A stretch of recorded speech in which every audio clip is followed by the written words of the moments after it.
Episode की starting में हम देखते हैं कि बानज्यूम चू वॉन के घर आती है और उसे काम करता हुआ देखकर खुश होकर कहती है कि तुम कितनी जल्दी बड़ी हो गई। लेकिन दूसरे ही पल वो ये सोचने लगती है कि चू वॉन और स्योहा में क्या रिलेशन है। फिर अगले दिन हम देखते हैं कि स्योहा और बानज्यूम होटल आते हैं, जहां नशे की हालत में स्योहा कुछ लड़कों को बदतमीजी करते हुए देखता है और ये देखकर वो होटल स्टाफ से पूछता है कि ये लोग कौन हैं और यहाँ लॉबी में ऐसी हरकतें क्यों कर रहे हैं।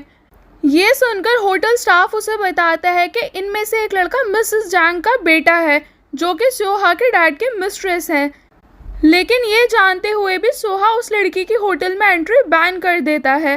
कि तभी मिस जैंग वहाँ आ जाती हैं और स्योहा से बात करने के लिए उसे वहाँ से अपने साथ ले जाती हैं। मगर वहीं खड़ी बानज्यूम उन्हें देखकर याद करती है कि उसने पहले भी उस लेडी को स्योहा की फैमिली पिक और उसके डैड के साथ देखा था। वहीं स्योहा भी मिस जैंग से कहता है कि मैं अपने होटल में ऐसी हरकतें बर्दाश्त नहीं करूँगा, इसलिए आपके बेटे की एंट्री यहाँ बैन है और आपको उससे मिलना होगा तो आप होटल के बाहर ही उससे मिलेंगी।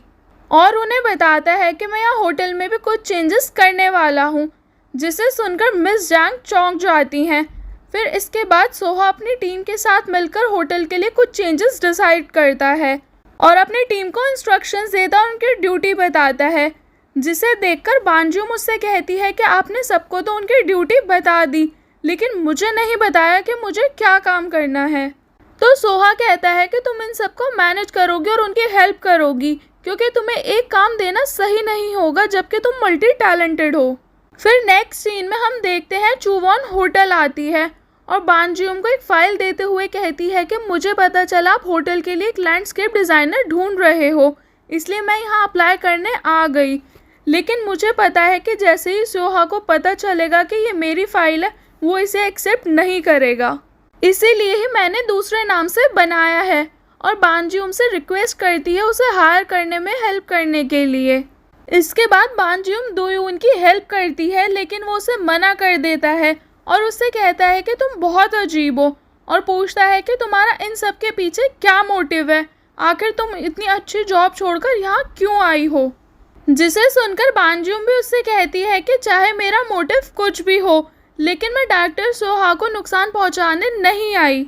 और दिखाया जाता है कि उन दोनों को बातें करते हुए स्योहा देख लेता है, जिस वजह से वो दोयून से पूछता है कि तुम लोग अभी क्या बात कर रहे थे। तो दोयून उसे बताता है कि बस ऐसे ही,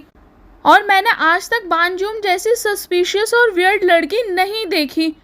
तो स्योहा कहता है मैंने भी, लेकिन मैं ऐसी ही एक लड़की को जानता था। जिसे सुनकर दोयून उसे बताता है कि वो ज़रूर कुछ करने वाली है और इस बात को उसने अभी एक्सेप्ट भी किया है। फिर बाद में हम देखते हैं कि स्योहा घर आकर याद करने की कोशिश करता है कि वो पहले बानज्यूम से कहाँ मिला था, और उसकी बातों को याद करके अचानक से उसे बचपन वाली बानज्यूम याद आ जाती है और वो समझ जाता है कि ये वही बच्ची है।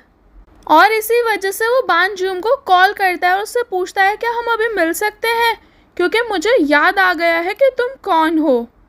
जिसे सुनकर बानज्यूम, जो कि अपनी फ्रेंड से मिलने आई होती है, वो खुश हो जाती है और अपने फ्रेंड के साथ ही स्योहा के घर पहुंच जाती है। फिर स्योहा से बात करती है, जहां स्योहा उसे उसका स्कार्फ देता है, जिसे देखकर बानज्यूम पूछती है कि तुम्हारे पास कहाँ से आया। इसके बाद हम फ्लैशबैक में देखते हैं जहां स्योहा गुस्से में एक दिन दीवार तोड़ रहा होता है और कुछ लोग उस पर गुस्सा करते हैं, जिसे देखकर वहीं खड़ी बानज्यूम वहां उसकी हेल्प करने आ जाती है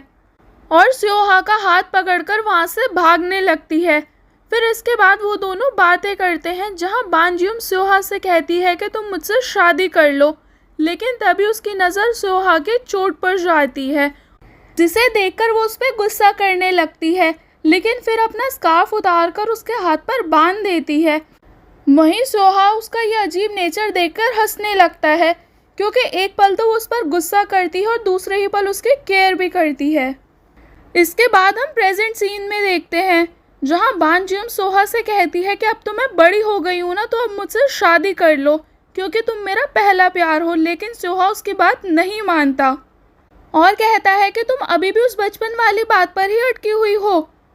दूसरी तरफ हम देखते हैं मिस जैंग स्योहा के डैड से उसकी कंप्लेंट करती हैं, तो उसके डैड उन्हें समझाते हैं कि वो ज़्यादा टाइम तक वहाँ नहीं रहेगा, बस जब तक वो हेड क्वार्टर्स ज्वाइन करने के लिए रेडी नहीं हो जाता तब तक ही वो वहाँ रहेगा। फिर अगले दिन हम देखते हैं कि सोहा अपनी फ्रेंड को कॉल करता है, लेकिन वो उसका फ़ोन नहीं उठाता कि तभी उसको बानजियोंग का ख्याल आता है, जहाँ उसने कहा था कि मैं हमेशा तुम्हारी हेल्प करूँगी, और इसी वजह से वो उसे कॉल करता है और फिर उससे लिफ्ट लेता है। कहा जाता है कि सोहा बानजियोंग के साथ कब्रिस्तान जाता है, जहाँ बानजियोंग को लगता है कि सोहा अपनी मॉम की कब्र पर आया है, लेकिन जब वो देखती है कि उस कब्र पर जूवॉन यानी कि बानजियोंग की पास्ट लाइफ का ही नाम लिखा हुआ होता है, तो उसे देखकर वो हैरान हो जाती है।